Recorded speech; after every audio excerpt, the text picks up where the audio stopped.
Students, मैं Pinky Sharma school से। आज हम 10th क्लास का 5th चैप्टर वाक्यली पढ़ेंगे। वाक्यली का तात्पर्य होता है पहेली, जिसे प्रहेलिका, उक्ति, वैचित्र्य आदि भी कहा जाता है। इंग्लिश में इसको, अंग्रेजी में पजल या रिडल आदि कहा जाता है। तो ये मनोरंजन की एक प्राचीन विधा है, जिसमें मनोरंजन तो होता ही होता है, साथ ही साथ इसमें क्या होता है कि बुद्धि की कसरत भी हो जाती है। ये जो पहेलियाँ आदि होती हैं, ये दो प्रकार की होती हैं। एक तो होती है स्वय पदोत्तर और दूसरी होती है अस्वय पदोत्तर। स्वय पदोत्तर का तात्पर्य होता है जिसमें पहेली के अंतर्गत ही उसका उत्तर दिया हुआ रहता है, और अस्वय पदोत्तर का तात्पर्य होता है जिसमें उत्तर नहीं होता है, अर्थात पहेली के अंदर उत्तर नहीं होता है, श्रोता को स्वयं उसका उत्तर खोजना पड़ता है। अब यहाँ हम कुछ पहेलियाँ देखते हैं जिनमें अधिकांश के उत्तर वहीं पर दिए गए हैं। पहली देखिए, कस्तूरी जायते कस्मात् कोहन्ति परिणामकुलं किं कुर्यात् कातरो युद्धे मृगात् सिंह पलायते। अब इसमें देखिए, ये एक प्रकार की स्वय पदोत्तर पहेली हो गई। क्यों? क्योंकि जो उत्तर हैं वो इसके अंतर्गत दिए गए हैं। अब हम सर्वप्रथम इसका अन्वय देख लेते हैं। अन्वय देखिए, यहाँ से स्टार्ट करेंगे। कस्तूरी, जो प्रथम शब्द है, प्रथम पद है, वहां से शुरू करेंगे। कस्तूरी कस्मात् जायते, क्वेश्चन मार्क लगा देंगे और उसके बाद में इसका उत्तर लिख देंगे। उत्तर भी पहेली के अंतर्गत दिया हुआ है। क्या दिया हुआ है? मृगात्। तो कस्तूरी कस्मात् जायते क्वेश्चन मार्क, फिर मृगात् लिखेंगे, फिर उसके बाद में क्या लगा देंगे? फुल स्टॉप लगा देंगे। ये पहला प्रश्न हो गया, और प्रश्न के साथ साथ उसका उत्तर भी हो गया। इसी प्रकार से हम अन्य को भी लेंगे। देखिए आगे, करिणामकुलं कोहन्ति, क्वेश्चन मार्क लगा देंगे और बाद में उत्तर क्या लिख देंगे इसका? सिंह, फिर फुल स्टॉप। उसके पश्चात से कातरो युद्धे किं कुर्यात्, और इसका उत्तर क्या हो जाएगा? पलायते। बिल्कुल इसको भी इन्हीं की तरह करेंगे। अब एक साथ देखना इसका अन्वय। कस्तूरी कस्मात् जायते क्वेश्चन मार्क मृगात्, फिर फुल स्टॉप बच जाएगा। फिर करिणामकुलं कोहन्ति सिंह, कातरो युद्धे किं कुर्यात् पलायते। जैसे बताया गया वैसे ही करना है। क्वेश्चन पूछने के बाद में क्वेश्चन मार्क लगाना है, और जब आंसर लिख दिया जाए उसके बाद में क्या करना है? हमें फुल स्टॉप लगाना है। अब देखिए इसका अनुवाद। कस्तूरी का तात्पर्य होता है सुगंधित एक द्रव्य विशेष, एक पदार्थ होता है जो कि हिरण भी कैसा? वयस्क हिरण। तो वयस्क हिरण की जो नाभि होती है, वहां से यह जो सुगंधित द्रव्य पदार्थ है वो प्राप्त होता है, उत्पन्न होता है वहां से। तो कस्तूरी कस्मात् जायते, सुगंधित द्रव्य विशेष कस्मात्, कहाँ से? जायते, उत्पन्न होता है। किससे उत्पन्न होता है? मृगात्। मृगात् का तात्पर्य क्या हो गया? हिरण से। सुगंधित द्रव्य विशेष किससे उत्पन्न होता है? हिरण से। फिर अगला, करिणामकुलं कोहन्ति, करिणाम का तात्पर्य होता है हाथियों के, कुलम यानी वंश को, कोहन्ति कौन मारता है? हाथियों के वंश को कौन मारता है? उत्तर क्या हो जाएगा इसका? सिंह, अर्थात शेर। कातरो युद्धे, कातरो का तात्पर्य होता है कायर पुरुष। युद्धे, युद्ध में किं कुर्यात्, क्या करता है? कायर पुरुष युद्ध में क्या करता है? उत्तर क्या हो जाएगा इसका? पलायते, अर्थात पलायन। पलायन का मतलब क्या होता है? भाग जाना। जैसे ही वो युद्ध में जाएगा और वहां परिस्थितियां देख करके वहां से वो पलायन कर जाता है। अब एक साथ देख लें इसका अनुवाद। सुगंधित द्रव्य विशेष किससे उत्पन्न होता है? हिरण से। हाथियों के कुल को कौन मारता है? शेर। कायर पुरुष युद्ध में क्या है? पलायन। ये अनुवाद हो गया इसका। अब देखिए इसकी संस्कृत व्याख्या। संस्कृत व्याख्या में देखिए, कस्तूरी, तो कस्तूरी अर्थात सुगंधित द्रव्य विशेष कस्मात्, कुतः। कस्मात् का क्या कर देंगे हम? कुतः कर देंगे। कुतः, और जायते का क्या हो जाएगा? उत्पद्यते। उत्पद्यते, उत्पद्यते का मतलब क्या होता है? उत्पन्न होना। वापस देख लीजिए इसको। कस्तूरी सुगंधित द्रव्य विशेष कुतः उत्पद्यते। ठीक है, इति प्रश्न है, और ये भी लिखना है कि ये प्रश्न है, फिर ये इसका उत्तर है। इति प्रश्न है, फिर उत्तरम अस्ति हिरणात्। ठीक है, अब अगला देखिए, करिणामकुलं गजानां वंशम। करिणामकुलं का क्या हो जाएगा? गजानां वंशम। कोहन्ति कः अमार्यत्, कोहन्ति का क्या कर देंगे हम? कः अमार्यत्, कौन मारता है? आंसर क्या आ जाएगा इसका? सी में, अर्थात वनराज है। फिर उसके पश्चात अगला कातरो। कातरो का समानार्थक क्या हो जाएगा? का पुरुष है। क्या कर देंगे हम? का पुरुष है। का पुरुष का मतलब क्या होता है? कार्य पुरुष। का पुरुष है, युद्धे का समानार्थक क्या हो जाएगा? समरे। का पुरुष है समरे किम कुर्यात किम करोति। किम कुर्यात के स्थान पर क्या रख देंगे? किम करोति। आंसर क्या हो जाएगा इसका? पलायनम करोति। अब इसकी संस्कृत व्याख्या में कैसे लिखनी है एक बार वो देखना आप। सुगंधित द्रव्य विशेष, ब्रैकेट में हम कस्तूरी भी लिख सकते हैं, कुतः उत्पद्यते इति प्रश्न है, ये लगाना है आपको, इति प्रश्न है, फिर आपको लिखना है उत्तरम अस्ति हिरणात्, फुल स्टॉप लग जाएगा। फिर अगला गजानाम वंशम कह एमार्यत इति प्रश्न है, उत्तरम अस्ति सिंह या वनराज है। फिर अगला का पुरुष है समरे किम करोति इति प्रश्न है, और अस्य प्रश्न से उत्तरम अस्ति हम ऐसे भी लिख सकते हैं और उत्तरम अस्ति ये भी लिख सकते हैं। तो अस्य प्रश्न से उत्तरम अस्ति पलायनम। इस प्रकार से इसकी संस्कृत व्याख्या करनी है, एक बार फिर से देख लीजिए। सुगंधित द्रव्य विशेष कुतः उत्पद्यते इति प्रश्न है, अस्य प्रश्न से उत्तरम अस्ति हिरणात्। उसके पश्चात गजानाम वंशम कह एमार्यत इति प्रश्न है, उत्तरम अस्ति सिंह। का पुरुष है समरे किम करोति इति प्रश्न है, उत्तरम अस्ति पलायनम करोति। ये संस्कृत व्याख्या हो गई इसकी। अब इसके बाद में आगे देखिए दूसरा, भोजनान्ते च किम पेयम जयन्त कस्य वै सुतः कथम विष्णु पदम प्रोक्तम तत्रम शक्रस्य दुर्लभम। अब हम सर्वप्रथम इसका अन्वय कर लेते हैं। अन्वय में देखिए भोजनान्ते च किम पेयम, क्वेश्चन मार्क लग जाएगा जैसे हमने पहले किया था, सेम वैसे, ठीक है। फिर उसके पश्चात इसका आंसर क्या आ जाएगा? तक्रम, और तक्रम लिख करके क्या लगा देंगे? फुल स्टॉप लगा देंगे। उसके पश्चात है अगला जयंत कस्य वै सुतः, क्वेश्चन मार्क लग जाएगा, इसका उत्तर क्या है? शक्रस्य। ये जो चौथा चरण है ना, ये चौथा चरण इन पहला दूसरा तीसरा, ये तीन चरण है, तीनों चरणों में तीन तीन क्वेश्चन है और इनकी जो आंसर है वो चौथे चरण में दिए गए हैं, ठीक है। अब अगला देखिए विष्णु पदम, इसमें थोड़ा सा परिवर्तन है, विष्णु पदम कथम प्रोक्तम, ये क्वेश्चन बन जाएगा, क्वेश्चन मार्क लगेगा और आंसर में क्या आ जाएगा? दुर्लभम भवति। अंत में क्या ऐड होगा? शब्द अतिरिक्त भवति। एक बार इनमें फिर से देखिए, भोजनान्ते च किम पेयम तक्रम जयंत कस्य वै सुतः शक्रस्य विष्णु पदम कथम प्रोक्तम दुर्लभम भवति, ठीक है। अब देखिए इसका अनुवाद, भोजनान्ते, भोजन के अंत में, भोजनान्ते क्या हो जाएगा? भोजन के अंत में।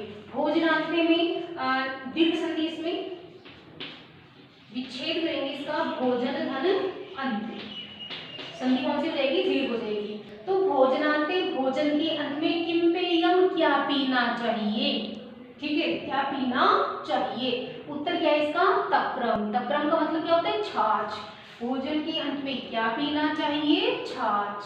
फिर उसके बाद जयंत कस्य वै सुतः है, जयंत किसका? वै सुतः यानी पुत्र था, जयंत किसका पुत्र था? किसका पुत्र था? शक्रस्य अर्थात इंद्र का। जयंत किसका पुत्र था? इंद्र का पुत्र था। फिर अगला है विष्णु पदम, विष्णु का पद अर्थात जो स्वर्ग लोक है वह कथम कैसा, प्रोक्तम यानी कहा गया है या बताया गया है, स्वर्ग लोक कैसा बताया गया है। अब स्वर्ग लोक सामान्य व्यक्ति के लिए कैसा बताया गया है? दुर्लभम कठिन, यानी हर कोई वहां पर जा नहीं सकता। एक बार फिर देख लीजिए, भोजन के अंत में क्या पीना चाहिए? छाछ। जयंत किसका पुत्र था? इंद्र का। विष्णु का पद अर्थात स्वर्गलोक कैसा बताया गया है?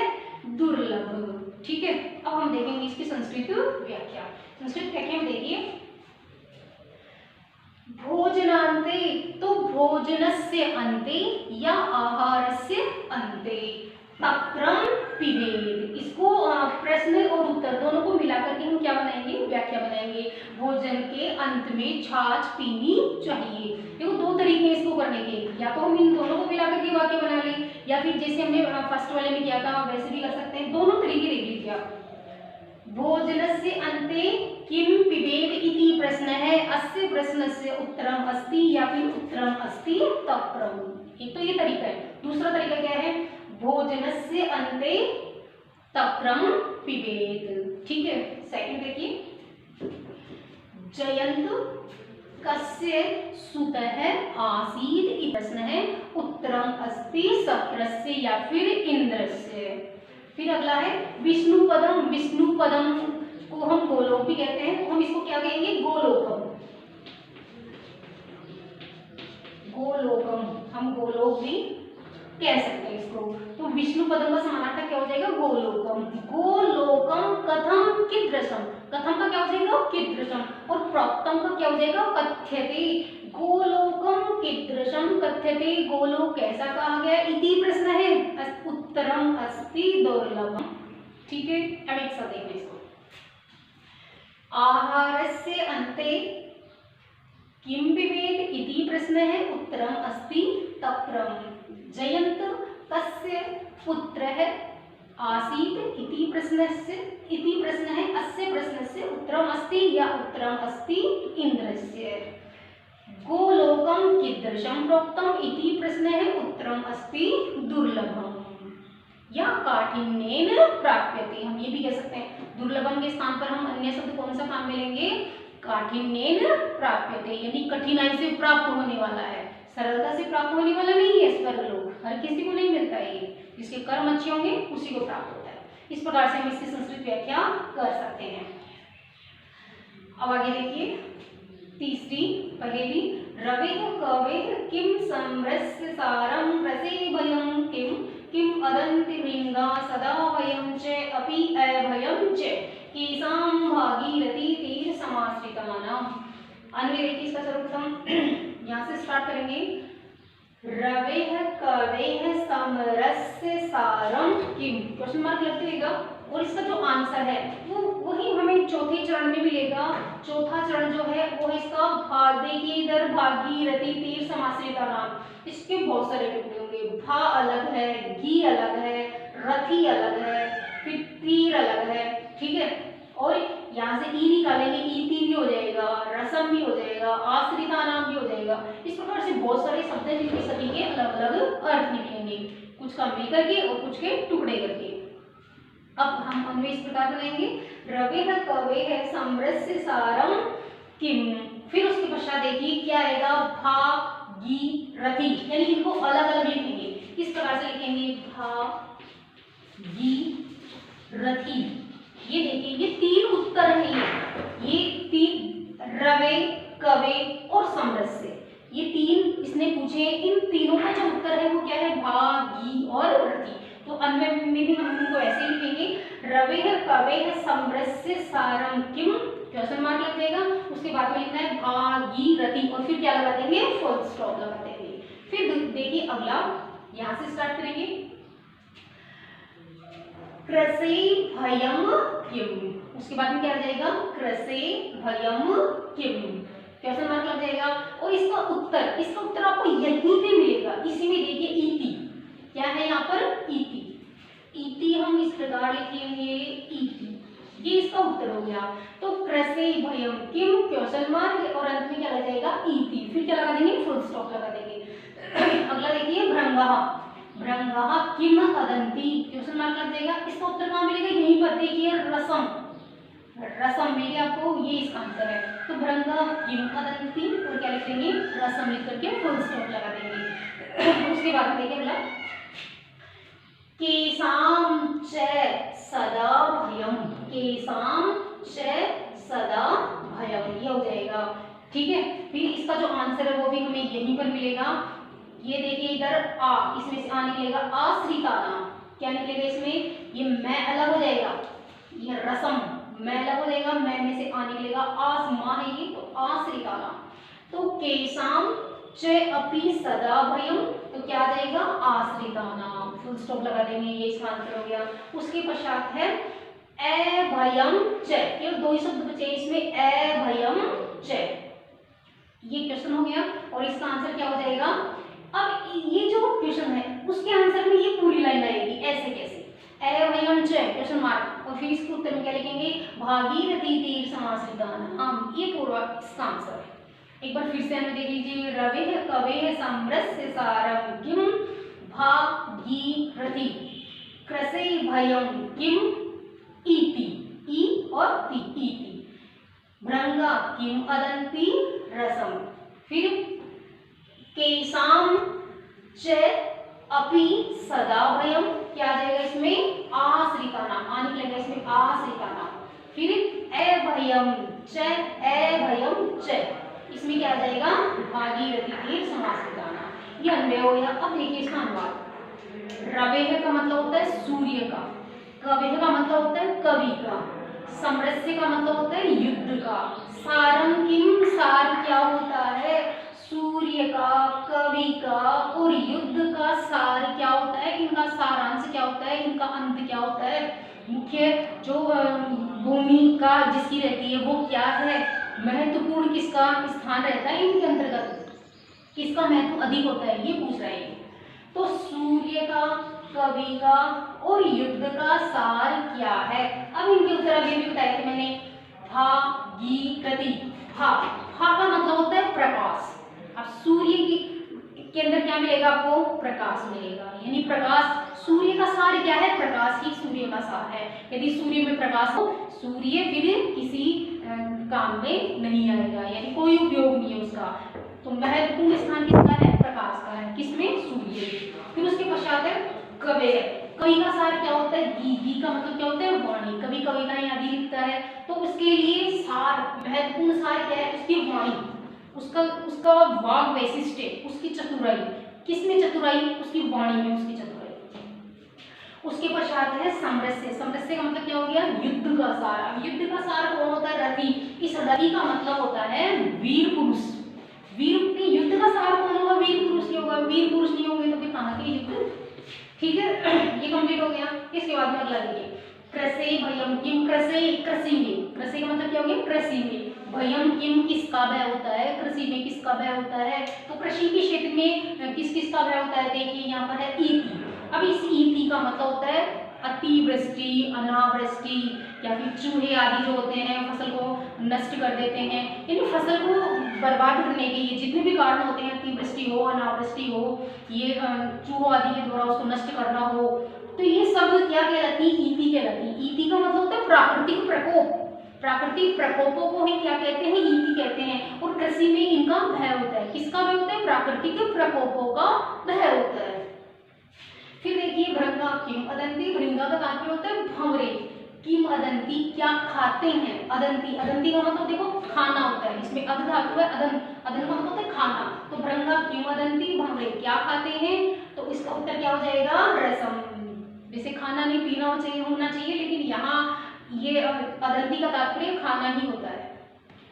ठीक है, तो उत्तर क्या हो जाएगा, सरसम। रसम अर्थात फूलों का रस। उसके पश्चात है अगला, केशाम च अपि सदा भयम। केशाम किन लोगों को, अपि भी, सदा हमेशा, भयम यानी भय होता है। ऐसे कौन से लोग हैं जिन्हें सदैव भय सताता है, भय होता है, तो ये लोग कौन से होते हैं, आश्रिता नाम। देखिए इसमें आश्रिता नाम, आश्रिता नाम का मतलब होता है दूसरे लोगों पर आश्रित रहने वाले लोग, दूसरे लोगों पर निर्भर रहने वाले जो लोग होते हैं उन्हें सदैव भय सताता है। रहने का भय हो, खाने का भय हो, सुरक्षा का भय हो, सभी प्रकार के भय इनको सताते हैं। तो कैसे लोगों को सदैव भय होता है, आश्रिता नाम अर्थात दूसरे लोगों पर आश्रित रहने वाले या दूसरे लोगों पर निर्भर रहने वाले लोगों को सदैव भय होता है। उसके पश्चात देखिए अभयम से, और भय से मुक्त कौन रहते हैं, अब भय से मुक्त भागीरथी तीर समाश्रिता नाम। भागीरथी का मतलब हो गया गंगा नदी के तीर यानी तट पर। ठीक है, आश्रिता नाम का मतलब हो गया तट पर रहने वाले या उस तट का सहारा लेकर निवास करने वाले जो लोग हैं उन्हें किसी भी प्रकार का कोई भय नहीं होता, वे भय मुक्त रहते हैं। तो भागीरथी तीर समाश्रिता नाम का मतलब क्या हो गया, भागीरथी गंगा नदी के तीर यानी तट पर, समाश्रिता नाम का मतलब हो गया आश्रय लेकर, सहारा लेकर निवास करने वाले लोग। कहने का मतलब वे लोग जो कि गंगा नदी के आसपास निवास करते हैं उन्हें किसी भी प्रकार का कोई भय नहीं होता। अब आप सोच सकते हैं कि भय क्यों नहीं होता, क्या कारण है कि उनको भय नहीं होगा। देखिए इसका कारण क्या है, वे लोग गंगा नदी के आसपास निवास कर रहे हैं, यदि मान लीजिए गंगा में उफान आ गया, उस वजह से वो मर गए, अन्य किसी प्राकृतिक प्रकोप की वजह से मर गए या फिर किसी अन्य कारण से मर गए, लेकिन उनका ये मानना है कि जो गंगा नदी का जो जल है उससे उन्हें किसकी प्राप्ति हो जाएगी, उन्हें मुक्ति मिलेगी, उनको मोक्ष की प्राप्ति होगी। इस कारण से जो लोग गंगा नदी के तट का सहारा लेकर के निवास करते हैं उन्हें किसी भी प्रकार का कोई भय नहीं सताता, भय मुक्त रहते हैं वो, कि अगर मर भी गए तो क्या मिलेगा, हमें स्वर्ग मिलेगा, हमारी मुक्ति हो जाएगी। इस कारण से ये लोग कैसे रहते हैं, भय मुक्त रहते हैं, निर्भय रहते हैं ये लोग। एक बार फिर से देख लीजिए, सूर्य का, कवि का युद्ध का सार क्या है, प्रकाश, वाणी और वीर पुरुष। ये आपको इसी प्रकार से आपको अनुवाद देना है। अगला, कृषि में भय किसका होता है, इति अर्थात अतिवृष्टि, अनावृष्टि इत्यादि। भंवरे क्या खाते हैं, फूलों का रस। कैसे लोगों सदैव भय होता है, दूसरे लोगों पर आश्रित रहने वाले लोगों, पर आश्रित लोगों। भय से मुक्त कौन होते हैं, गंगा नदी के तट का सहारा लेकर निवास करने वाले लोग। ठीक है, ये हो गया क्या इसका अनुवाद। अब हम देखेंगे इसकी संस्कृत व्याख्या कैसे। देखिए ध्यान से, रवे है, रवे का क्या हो जाएगा, सूर्य से। कवि का क्या हो जाएगा, कवि रहेगा, ठीक है। सूर्य से कवि, समरस्य युद्ध से, समरस्य का क्या हो जाएगा, युद्ध से, ठीक है। सारम किम, या फिर हम एक एक भी ले सकते हैं, कैसे लेंगे, सूर्य से सारम प्रकाश है या कांति, सूर्य से सारम प्रकाश है व कांति। फिर कवि है सारम वाग वैशिष्ट्यम, कवि का सार क्या होता है, वाग वैशिष्ट्य, बोलने की उसकी चतुराई ही उसका क्या है, सार है, वाग वैशिष्ट्यम। वाग वैशिष्ट्यम इस प्रकार से लिखना है आपको,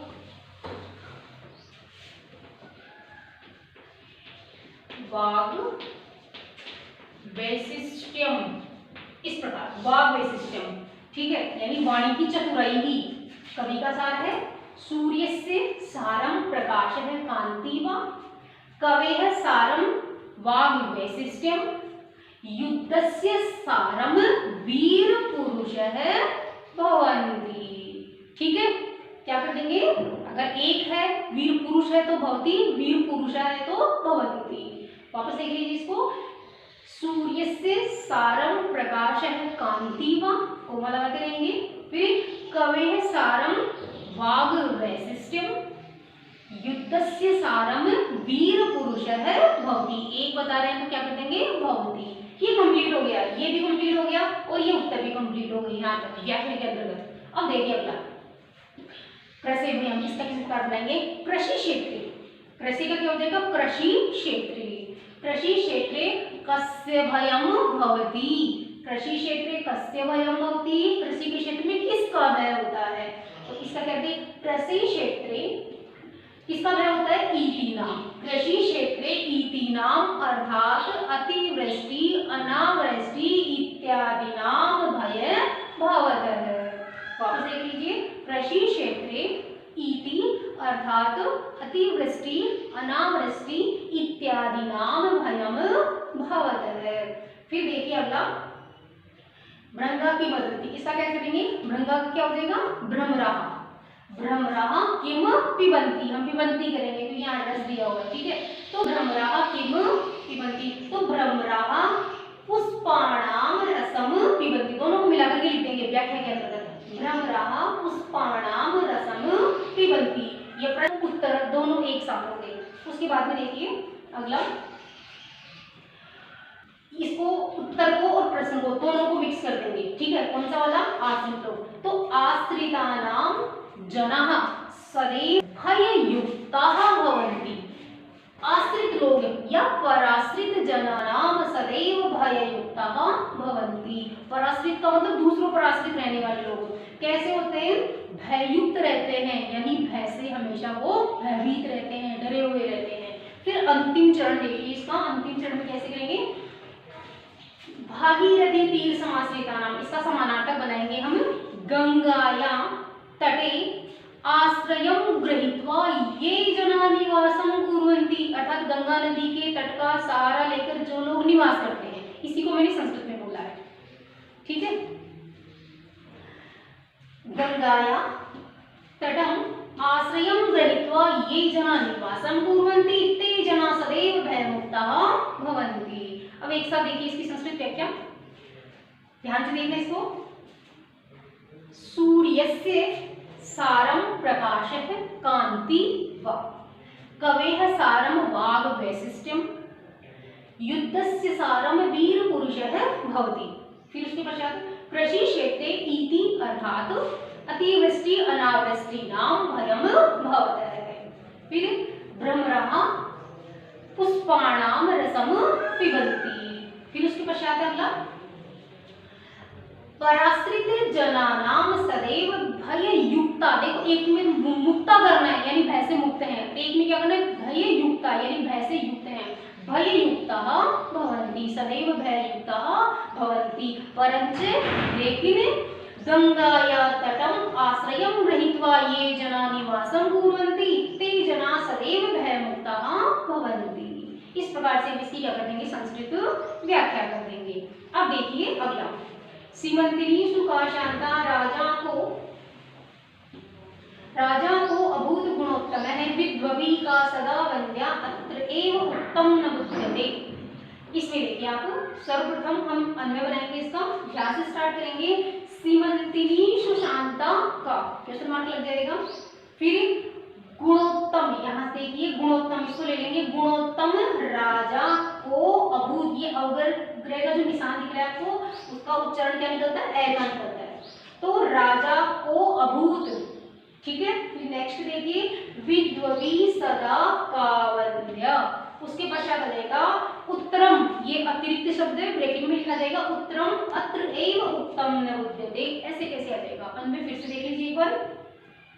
सीमंतिनी सुशांता का गुणोत्तम है राजा को अभूत, विद्ववी सदा कावन्या उत्तरम अत्र एव उत्तम न बुध्यते, ये अन्वय हो गया इसका। अब हम देखेंगे इसका अनुवाद।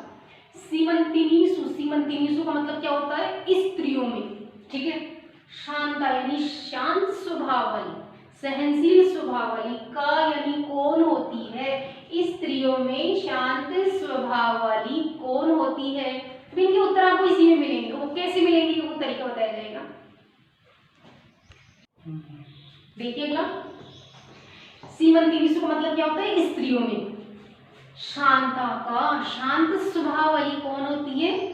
फिर अगला गुणोत्तम है यानी गुणों में उत्तम, गुण तो होते ही होते हैं लेकिन उन गुणों में भी उत्तम अर्थात सब गुणों में उत्तम को राजा को अभूत, राजा को यानी कौन अभूत यानी हुआ, गुणों में उत्तम राजा कौन हुआ, इसका उत्तर भी मिलेगा आपको इसमें। फिर है विद्ववी अर्थात विद्वान लोगों के द्वारा, ये तृतीया का बहुवचन है, विद्वान लोगों के द्वारा, सदा हमेशा, का वंद्या किसकी वंदना की जाती है, विद्वान लोगों के द्वारा सदैव किसकी वंदना की जाती है, किसकी पूजा की जाती है।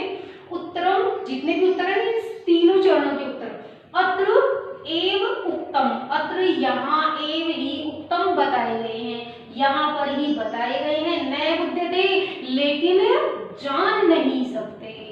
अब एक साथ देखो इसको, स्त्रियों में शांत स्वभाव वाली कौन है, गुणों में उत्तम राजा कौन हुआ, विद्वानों के द्वारा सदैव किसकी वंदना की जाती है। उत्तर यहाँ ही बताए गए हैं लेकिन जान नहीं सकते। अब देखिए आपको उत्तर कैसे मिलेंगे, उत्तर कैसे मिलेंगे, यहाँ इसमें ये बताया गया है कि आद्यंतम अक्षरों में लिखवा, आद्यंतम अक्षरों में लिखवा उत्तरम ज्ञातुम शक्यते, अर्थात जितने भी जो चरण है ना, आद्य का मतलब पहला, अंत्य का मतलब अंतिम, अक्षर को यदि हम मिला देंगे तो मिला करके हम इनके उत्तर ज्ञात कर सकते हैं। कैसे करेंगे वो देखिए, देखिए आद्य, अब ये पहला चरण हो गया, पहले चरण का पहला शब्द सी और अंतिम जो शब्द है ता, सी और ता को मिलाएंगे तो क्या हो जाएगा सीता। तो स्त्रियों में शांत स्वभाव वाली कौन है, सीता। फिर अगला है गुणोत्तम राजा को भूत, अब देखिए पहला चरण रा और अंतिम मैं, तो रा और मैं मिलकर क्या बन जाएगा राम। फिर अगला विद्ववी का सदा बन गया, इसका उत्तर कहाँ मिलेगा आपको, विद्ववी में वी और ध्या मिला देंगे क्या हो जाएगा विद्या, मतलब कि विद्वानों के द्वारा किसकी पूजा की जाती है, विद्या की, यानी कि ज्ञान की पूजा की जाती है।